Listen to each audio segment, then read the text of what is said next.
Warren Services has been training and investing in young people for many years now. We like to have 5% of our workforce as current apprentices. So currently we have 5 apprentices within the business.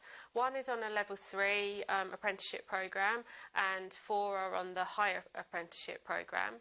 The higher apprenticeship programme is HNC slash HND level, so they do a technical qualification and they also do work-based learning. All of them are currently studying at West Suffolk College and they go on day release.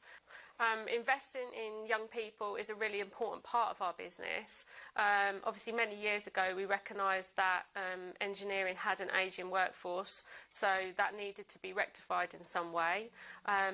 By this we obviously invest and encourage young people within the business to grow our own talent.